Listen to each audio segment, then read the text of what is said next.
जय हिंद दोस्तों, आप देख रहे हो एग्जाम मेट जी। और इस वीडियो में हम बात करेंगे मराठा साम्राज्य की, यानी मराठा शक्ति की। और इससे पहले हमने मुगल साम्राज्य पूरा देख लिया था। तो जिन्होंने पुरानी वीडियो नहीं देखे हैं वो स्क्रीन पर आ जाएगा पूरा का पूरा प्लेलिस्ट। उसे क्लिक करके आप एंशियंट हिस्ट्री से देख लीजिएगा। तो चलिए स्टार्ट करते हैं। तो मराठा शक्ति के जो नायक थे शिवाजी, उनका जन्म हुआ था 1627 में शिवनेर के दुर्ग में।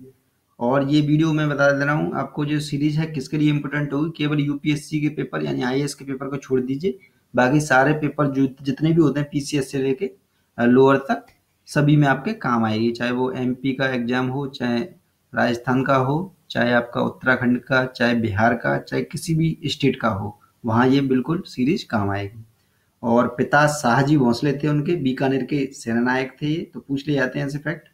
माता का नाम जीजाबाई था, सभी जानते हैं। शिक्षा और प्रशिक्षण दादाजी कोंडदेव के संरक्षण में हुआ था। तो इनके जो गुरु थे वो कोंडदेव थे, पूछ लिया जाएगा। आध्यात्मिक गुरु जो थे समर्थ रामदास थे। शिवाजी ने सर्वप्रथम 1642 में सिंहगढ़ का दुर्ग बीजापुर से जीतकर अपने विजय अभियान की शुरुआत करी थी। तो सबसे पहले कौन सा किला जीता था, ऐसे करके आ जाएगा क्वेश्चन। तो बीजापुर का जीता था। मुगलों से शिवाजी का प्रथम संघर्ष जो हुआ था वो 1657 में हुआ था। थोड़ी ये डेट आप ध्यान में रखिएगा, क्योंकि डेट शिवाजी से पूछ ली जाती है, क्योंकि इंपॉर्टेंट डेट है 3-4 बस।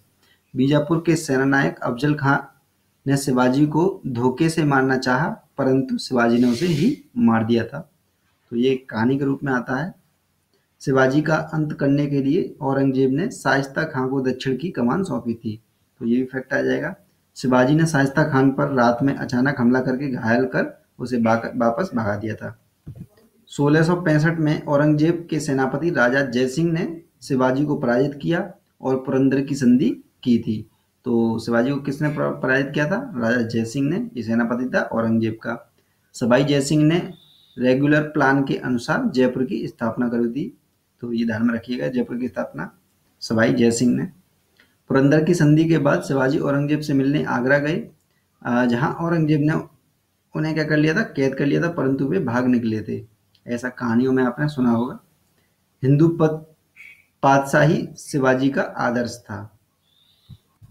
रॉलिंग रॉलिंगसन के अनुसार शिवाजी युद्ध में बंदी बनाए गए सैनिक अफसरों को युद्ध के बाद मुक्त कर दिया गया था। और शिवाजी का राज्याभिषेक जो हुआ था 1674 में रायगढ़ के किले में हुआ था, तथा छत्रपति की उपाधि इन्होंने धारण कर दी। इसी वजह से इन्हें छत्रपति शिवाजी कहा जाता है। 1680 में शिवाजी की मृत्यु हो गई। और शिवाजी के बाद मराठाओं की जो कमान उनके बड़े पुत्र शंभू जी ने संभाल ली थी। और 1688 में मुगलों से पराजित होकर मारा गया था ये शंभू।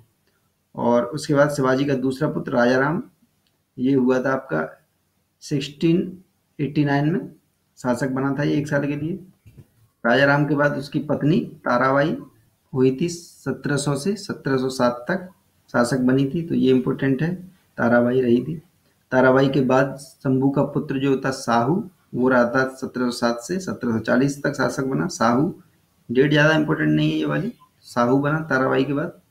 और साहू अयोग्य शासक था, जिससे सारी शक्ति मंत्रिपरिषद के प्रमुख पेशवाओं के पास आ गई थी। और पेशवा का पद साहू के काल में वंशानुगत हो गया था। तो ये भी फैक्ट है, किसके काल में वंशानुगत हुआ, तो साहू के काल में हो गया था। बालाजी विश्वनाथ 1714 से 1720 तक पेशवा थे। उन्होंने मुगलों से दक्षिण में कर वसूली का अधिकार प्राप्त किया था, तथा तत्कालिक जो मुगल सम्राट को बनाने हटाने में भूमिका इनकी निभाई थी। और पेशवा राज्य का संस्थापक बालाजी विश्वनाथ को ही माना जाता है। पेशवा एक तरह से प्रधानमंत्री जैसा पद था, और शिवाजी का जो पद था वो एक तरह से राष्ट्रपति जैसा मान लीजिए। तो बाद में शक्ति केंद्रित हो गई थी प्रधानमंत्री में। तो वही प्रक्रिया हमने अपनाई थी आधुनिक काल में भी। बाजीराव प्रथम 1720 से 40 तक पेशवा रहा था, और इसने गुजरात, हैदराबाद के निजाम व कुछ मुगलों को भी जीता था, यानी क्षेत्रों को जीता था। बाजीराव जो है 1740 से 61 के काल में मराठा शक्ति का चरम सीमा पर थी। इसके बालाजी बाजीराव के काल में बालाजी बाजीराव ने मराठा राजधानी सतारा से हटाकर पूना में बना ली थी। तो ये भी फैक्ट याद रखना है। सतारा से हटाकर पूना बना ली थी राजधानी, किसने? बालाजी बाजीराव ने। और 1761 में मराठा सरदार सदाशिवराव भाऊ और अहमद शाह अब्दाली के बीच पानीपत के तृतीय युद्ध से हार के बाद मराठा शक्ति का पतन हो गया था। तो तृतीय युद्ध किस किस के मध्य हुआ था? सदाशिवराव भाऊ और अहमद शाह अब्दाली के मध्य, यानी मराठा और अहमद शाह अब्दाली के मध्य में। अहमद शाह अब्दाली का 7वां आक्रमण सिखों के विरुद्ध हुआ था, तो ये भी फैक्ट आ जाएगा। सलवाई की संधि अंग्रेजों और मराठाओं के मध्य हुई थी, ये भी ध्यान में रखना है। बस्सेन बेसिन बोलते हैं, इसे बस्सेन भी बोल देते हैं, कि संधि से मराठे जो थे अपनी स्वतंत्रता से वंचित हो गए थे। और मराठा प्रशासन में मंत्रिपरिषद को क्या कहा जाता था? अष्टप्रधान।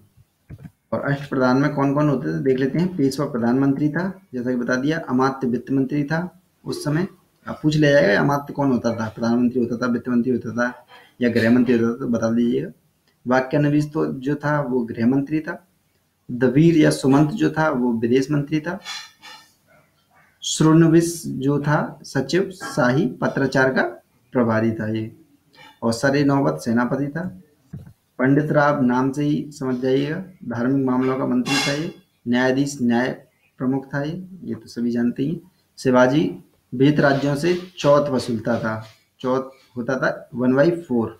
वह अपने राज्य की जमींदारी से सरदेशमुखी होता था 1/10 कर वसूलता था। तो चौथ और सरदेशमुखी क्या थे? ये एक तरह से कर थे जो शिवाजी वसूलते थे। मराठा राज्य प्रांतों, तरफों व मौजों में बटा था। और महाराज साहू ने रघुजी भोंसले को बरार में कर वसूलने की नियुक्त किया था। पेशवा और मराठा सरदारों को मिला कर मराठा संघ था एक, और इस संघ में पूना में जो थे पेशवा थे, इनको भी याद में रखना है। ये जो बता रहा हूँ मैं, पूना में कौन थे? पेशवा। बड़ौदा में कौन था? गायकवाड़। इंदौर में होलकर। ग्वालियर में सिंधिया। नागपुर में भोसले आते थे। ये प्रमुख 5 सदस्य थे। तो ये इंपॉर्टेंट है, या तो आपको लिए डायरेक्टली पूछ लिया जाएगा फैक्ट के रूप में, या फिर मैचिंग के लिए दे दिया जाएगा। डी बोने महादजी सिंधिया का आर्मी अध्यक्ष था। तो डी बोने कौन था ये पूछ लिया जाएगा। अहिल्याबाई होलकर ने इंदौर में 1766 से 1796 तक प्रशासनिक कार्य सफलतापूर्वक संभाला था।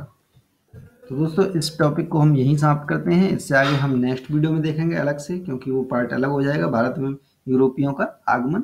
और जिन्होंने पुराने वीडियो नहीं देखे हैं देख लें, स्क्रीन पर आ गए हैं। और जिन्होंने सब्सक्राइब नहीं किया सब्सक्राइब कर लें। इस वीडियो को लाइक भी कर दें, पसंद आया हो, ना पसंद आया तो डिसलाइक कर दें। इससे मुझे पता पड़ता रहेगा कि आगे वीडियो बनाने हैं या नहीं। तो देखते रहें एग्जामिनर जी। जय हिंद, जय भारत, धन्यवाद।